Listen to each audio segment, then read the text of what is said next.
sebenarnya hanya dua gagak lah yang akan maju ke ranah atas. Yang satu gagak rimang atau Garuda Ngupuk, yang satu gagak hitam yang membawa kepala Garuda Putih. Garuda Putih itulah kepalanya yang tidak ada, jujurnya Garuda madep itu, dengan dua mata sempurna madep ke depan, Manus Dadali namanya.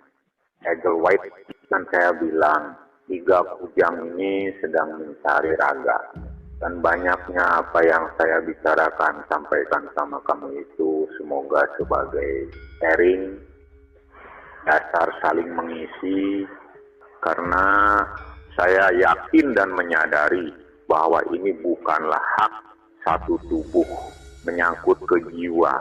Nah, jiwa itu sudah memiliki tubuh yang masing-masing dianugerahi akal, otak, hiu, hati nurani, serta rasa.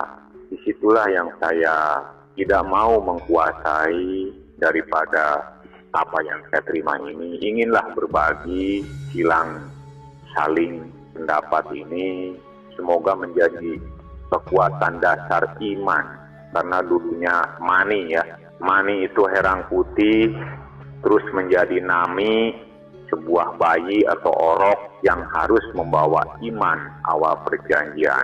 Jadi saya tidak ragu, tidak memilah-memilih, karena bagaimanapun saya tidak bisa membohongi diri, jiwa, badan saya sendiri atas selama ini saya banyak komunikasi.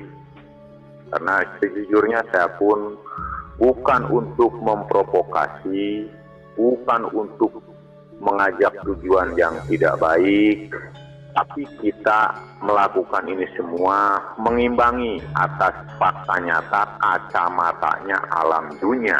Jadi saya pun berharap kepada satu jiwa jatnya yang diaping oleh Ratu Putih segala herang sebagai pembimbing yang itu, pastilah banyak atau ada warangka-warangka atau wadahnya, raganya yang memang dianugerahi rahmat barokah dari apapun. Yang penting sesuai niat yang baik akan terbukti kenyataannya. Jika saya dulu menjadi kolot-kolotan mbah-mbahan eyang-eyangan waktu di Banten, saya tinggal duduk bersila, cuman kan berarti saya meninggalkan tugas atas negara dan rakyatnya, bangsa-bangsa, lebih mementingkan diri sendiri, raga badan sendiri. Tapi dalam hal itu saya menolak keras. Saya tidak mau ilmu ini dijadikan sesuatu hal yang bertentangan, berlawanan semenjak daripada para leluhur dahulu, karomah dahulu kala. Saya ingin memperbaiki secara seimbang, balance kacamatanya. Karena dulu kisahnya di zaman kehidupan IR Soekarno, waktu itu dia berguru kepada salah satu orang ternama di Indonesia, yaitu Raden Mas Hos Cokroaminoto, yang memiliki 3 murid. 1 Samaun, Sudarmaji Kartosuwiryo, yang ketiga IR Soekarno. Di antara ketiga pangeran itulah masing-masing tugas. Samaun mengelola aset hartanya untuk kemakmuran yang saya katakan kemarin. Sudarmaji Hos Cokroaminoto tentang ageman atau binaan kepada umat rakyat bangsanya, dan Soekarno adalah sebagai pemikir program. Tapi kenapa IR Soekarno mungkin memilih daripada jalannya sendiri, akhirnya tercerai-berailah 3 pangeran itu.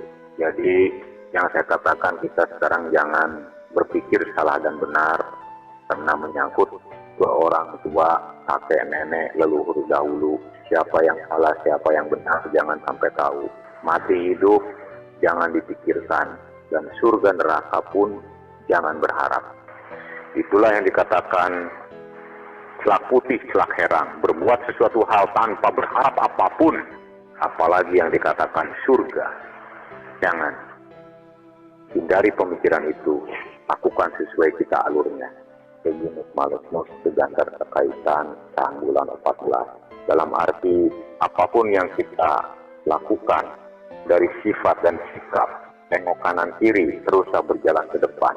Jangan menengok lagi ke belakang. karena belakang sudah menjadi tapak kilas yang harus kita jajaki langkah-langkah mereka antara kanan dan kiri. Itu aja. Kamu itu anak lugu bodoh. Ya semuanya mengakui itu. Saya pun sama. Karena yang pintar itu yang punyanya, kan gitu. Iya. Nah, atas yang punya itulah kita menjadi punya keyakinan dan kekuatan. Dari fakta yang ada, yuk kita berpikir kayak sholawat, sholat al-badru alaika, sholawat pendeknya Allahumma sholli ala Muhammad wa ala ali Muhammad Rasulullah SAW. Sholawat badar atau badriyah, udah Muhammad Toha Rasulillah. Itulah kitab mushaf aslinya dulu yang membawa itu adalah Mustafa. Kitab itu banyak dicari orang, dikejar orang, disapain orang, bahkan sampai ke tingkatan aulia. Itu namanya kitab mushaf, kitab yang tak tertulis atau diedarkan di alam manusia, tapi pernah turun. Itu generasi ketujuh dulu, dan Nabi Harun yang punya, karena dia membawa darah putih, sumsumnya seluruh tubuh, raga badan makhluk apapun. Bahkan banyak yang mendambakan kehadiran lagi Bung Karno. Foto-foto Bung Karno nggak di pagar, nggak di tembok, nggak di mobil, nggak di bus, nggak di beca, nggak di apapun. Goresan-goresan yang telah menjiwai seluruh rakyat bangsanya. Dan sekarang yang mereka nanti itu telah dimunculkan tanda-tandanya. Mereka masih mengelak, mereka masih mencemooh, mereka masih menghinakan, mereka tidak melihat itu adalah kebohongan yang nyata, kesesatan yang nyata. Biarkan saja. Biarkan saja mereka yang mencibir, mengapa, biarkan saja. Jangan kecil hati, jangan luluh, jangan menyerah, apalagi berkhianat atas tugas-tugas apa yang kita terima. Karena pengetahuan ini tidak ada sekolahnya. Guru saya cuma Jat Koyum Latif, ya batinu ya sam ya basir, mursyid. Yang saya bilang ada 3X, kanan kiri tengah, atau 3 pangeran. Yang membawa kacamata kiri 1, yang membawa kepala 1. Simbol daripada negara di kita ada Garuda putih, tuturi Handayani tanpa kepala dan nungging ke bawah. Suatu saat nanti dia akan berdiri, membawa kepala yang madep, lengkap, sempurna, matanya kedua ke depan. Saya sudah capek, mata saya sesungguhnya ada 2, saya dikasih sempurna sama yang minta. Kenapa? Saya cuma 1. Sampai kapan saya menutupi kebohongan yang apa yang saya lihat dari mata 1? Sampai kapan aku terus membawa alam laknat atas apa yang aku lihat dengan mata 1, sementara mata kananku melihat sesungguhnya pengkhianatan dari mereka-mereka yang hidup.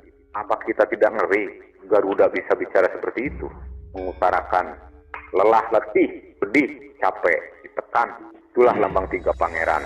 Yang golongan kanan, pangeran itu menata tentang raga, sandang, pangan, papan. Yang ke kiri itu membina, mengarahkan, bani, kaum, umat, rakyat. Atas kembali kepada instruksi IP yang perjanjian 1 bulan ngaherang itu adalah membawa iman. Kata iman itu adalah menyeluruh bagi seluruh umat rakyat, bukan 1 golongan pemeluk agama semata. Iman itu adalah 1 ketuhanan yang Maha Esa. Karena dulu musyawarah membuat ayat pertama ke-1 atas Pancasila, ketuhanan yang Maha Esa itu lama sekali waktunya musyawarahnya. Dan rahasia ketuhanan yang Maha Esa itulah yang tidak tahu makna pembongkaran tujuan, keinginan, cita-cita atas Tuhan.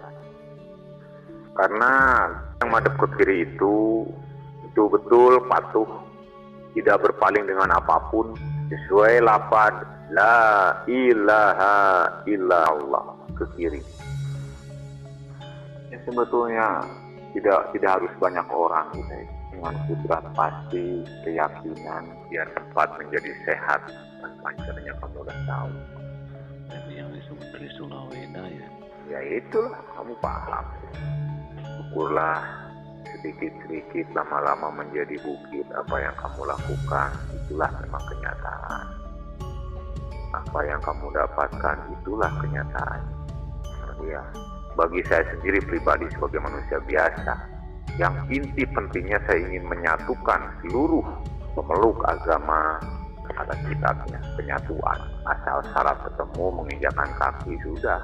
Adapun pembicaraan hal yang lainnya banyaknya itu kan cuma sharing. Paling saya nanti bicara tentang fakta nyata sekarang negara Indonesia dan rakyat bangsanya untuk lagi.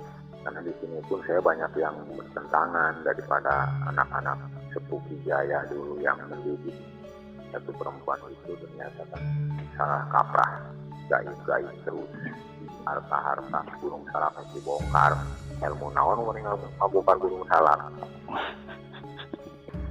Kurang tang wae di mana guruna. Waniana naripun aing mah ngabongkar gunung salak, dibongkar ku sia sori sia ngabolehkeun ka mata dunia. Bukan diincer Indonesia teh. Suratan saya di PBB tapi manusana eueuh. Ya udahnya, nunya. Iya, ya, siap. Yuk, assalamualaikum. Waalaikumsalam.